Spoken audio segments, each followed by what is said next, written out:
Olá, meus reis e rainhas da cocada grega. Mais uma semana, mais um vídeo aqui do canal. Hoje com a segunda parte da Tier 3. Mas antes de começar o vídeo, eu quero muito agradecer as sugestões de dois amigos meus que fizeram nos últimos vídeos. Eu achei legal trazer aqui, explicar sobre elas e também falar sobre o que eu vou fazer no futuro. A primeira delas é do Bruno. Ele me sugeriu aumentar o tempo que eu falo de cada tópico, porque alguns talvez fique muito vago a informação. Eu entendo que pode ser verdade, mas realmente as histórias às vezes são muito longas.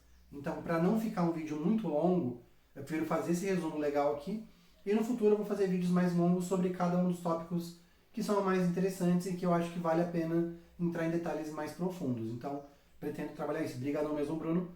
A outra é do Renan, que ele pediu para falar de assuntos mais históricos, história do Brasil, história de coisas mais curiosas, e eu pretendo fazer sobre isso no futuro, só que como no momento eu estou falando sobre uma coisa mais fantástica, mais mitologia e até mesmo mais ficção no futuro, eu prefiro por enquanto me manter longe disso, até porque eu não tenho tanto conhecimento histórico para falar sobre isso e também não tenho muita propriedade sobre alguns temas.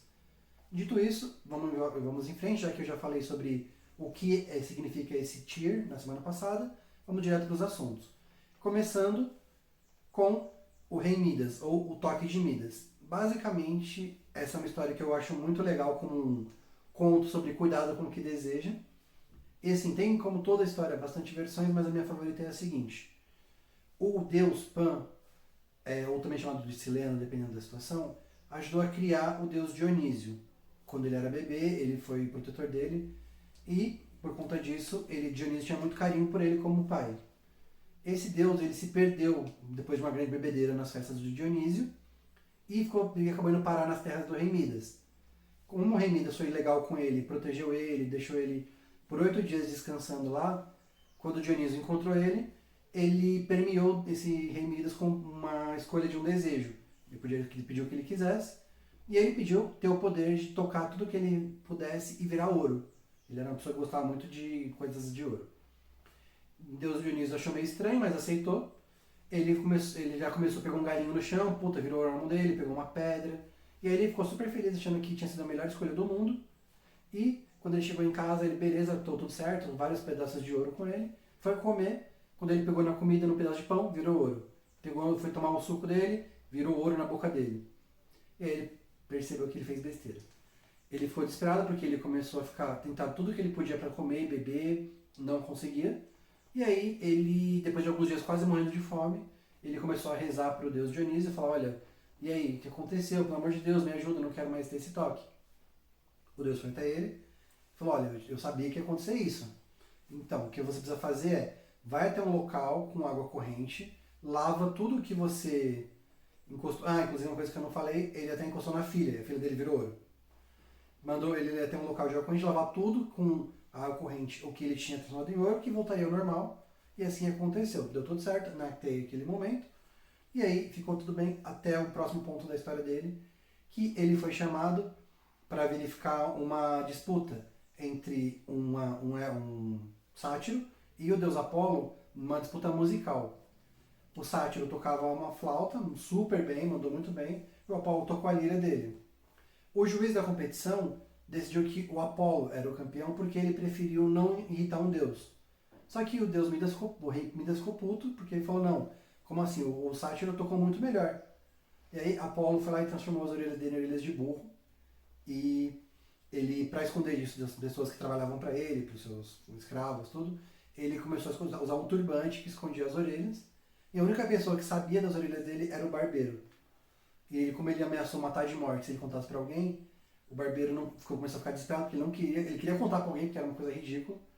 E aí um dia ele cavou um buraco no chão, foi lá dentro desse buraco e gritou que o rei Midas tinha orelhas de burro e fechou o buraco.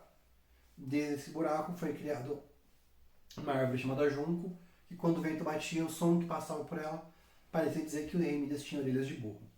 E aí, essa é a história do rei Midas. É uma história bem louca, mas basicamente voltando a isso de que cuidado com o que deseja. Continuando, a história de Narciso. Basicamente, Narciso era um homem extremamente bonito. Dependendo da versão, ele era filho de ninfas, ou então ele era filho de um deus. Enfim, o que acontece é que Narciso chamou a atenção de uma ninfa chamada Eco, que se apaixonou por ele. E nessa versão em particular, ela já tinha rejeitado o deus Eros, o deus filho de Afrodite, que a gente conversou na outra, e por conta disso, por ele ter se sentido rejeitado, ele foi lá e jogou no Narciso uma flecha da indiferença, para que ele não se apaixonasse por ninguém, e com isso ela ficou atrás dele para sempre, ficava obcecada, seguindo ele, e ela acabou se definhando, não comia, até o momento em que ela se tornou basicamente uma sombra dele. Ela se tornou o Eco, que é como a gente conhece, e ela sempre foi condenada a repetir tudo o que ele dizia.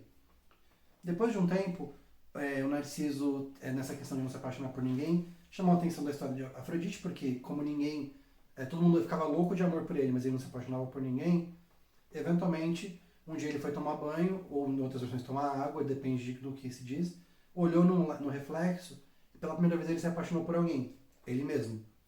Inclusive, Narciso é a origem da palavra narcisista, que é a pessoa que ama muito a si mesmo. Ele olhou, se apaixonou, ficou obcecado com aquele rosto maravilhoso para ele que ele viu ali, e ele parou também de comer, parou de beber água, ele não se mexeu até o momento que ele ia morrer. E Afrodite, com dó da situação dele, da história dele, transformou ele na flor Narciso, que, de acordo com o que a gente sabe, ela sempre está em beirada de precipício. Então, é por isso que é dessa forma que ele existe Narciso. E, como eu falei, é assim que surgiu a palavra narcisismo. Em seguida, a gente vai falar sobre como nasceu Afrodite. É uma história muito doida também, eu acho bem legal. E, basicamente, ela é até mais simples do que outras que a gente conhece. Afrodite, oficialmente, é filha do titã Urano, que também é o pai do titã Cronos, que é o pai de Zeus. Então, ela é meio que tia de Zeus, pra você pensar. Urano, ele era o deus dos deuses naquele momento, ele era o chefe do universo. Só que ele vivia no céu e a mulher dele, a mulher dele, Gaia, que também é conhecida como Geia, era a Terra. E eles se encontravam quando ela permitia, porque ela não gostava da forma que ele a tratava. E, eventualmente, as relações dele foram cada vez ficando mais turbulentas. A primeira vez que eles tiveram filhos foi com amor e nasceram os titãs. A segunda vez foi de forma muito violenta, nasceram gigantes de 100 braços chamados hecatônquiros. E na terceira vez, em que ela aceitou na tristeza, eles nasceram os ciclopes, e tanto os ciclopes quanto os hecatônquiros foram trancados no fundo da Terra por Gaia, porque ela tinha medo que eles destruíssem o restante do planeta. Ou então por Urano, pelo mesmo motivo, dependendo da versão. O que acontece é que, por conta de todas essas vezes em que ela era meio que obrigada pelo marido a ter filhos com ele, ela estava ficando muito triste e o filho Cronos sentia pena da mãe. Falava, poxa mãe, mas por que você está assim e tal? E ela contou que era porque o pai maltratava dela e o filho decidiu tomar uma atitude. Ele mandou a mãe chamar ele como se fosse fazer um zero legal. E aí, quando ele chegou todo animado, o filho estava escondido atrás do quarto, veio com uma foice e cortou os pedacinhos dele, masculinos. Então, cortou os seus testículos e jogou os testículos no mar. O deus Urano ficou com muita raiva, mas muita vergonha também de ter sido enganado pelo filho, voltou para os céus e nunca mais apareceu de novo. E com isso, Cronos virou o rei dos deuses. Só que esse arremesso dos testículos do pai no mar começou a borbulhar água no mar onde caiu, e aí virou uma espuma muito grande, e dessa espuma nasceu Afrodite, saiu dela inteira, linda, maravilhosa, e ela era a nova deusa da beleza. Nesse momento ela nasceu, e o fato dela ser uma deusa tão antiga quanto os titãs é uma das versões da história do porquê ela é tão poderosa, do porquê o amor na mitologia grega é tão importante e tão difícil de não cair no amor, por ela ser tão antiga. Por fim, a última de hoje é o estu e punição de Medusa. Basicamente, é muito complicado de falar sobre a história da Medusa sem deixar claro que existem muitas versões sobre essa história. Em algumas delas era consensual a relação que eu vou descrever agora, em outras era extremamente forçada. O que aconteceu, o que a gente pode dizer no geral? Medusa era uma mulher extremamente bonita, que prestava culto aos deuses, e eventualmente ela ficava no templo de Atena, por muitas vezes. Vivia lá no templo de Atena, da cidade dela. Poseidon um dia viu, apaixonou por ela, e quis, enfim, ficar com ela. Em algumas versões do mito, ela também aceitou, em outras versões ela não aceitou.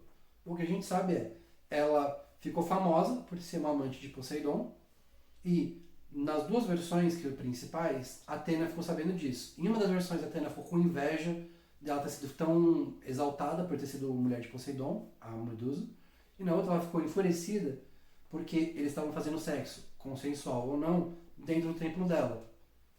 E o que ela fez na história, em vez de ir lá e confrontar o Poseidon, que é tio dela e que é um outro deus, pegou e puniu a própria Medusa, a coitada da mulher.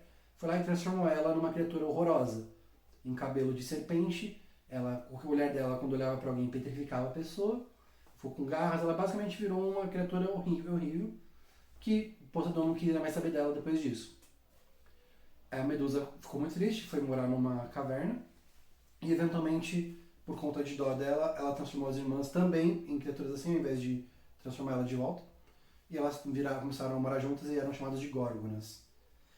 É uma história pesada, mais uma demonstração de como a Grécia era muito patriarcal, no fato de que a mulher foi punida pelo crime do deus, em vez de do deus ser punido pelos outros deuses. É bem complicado, mas é isso. E de novo, independente de ter sido uma relação consensual ou não, a Atena preferiu punir a Medusa, que nenhuma das duas situações teria culpa.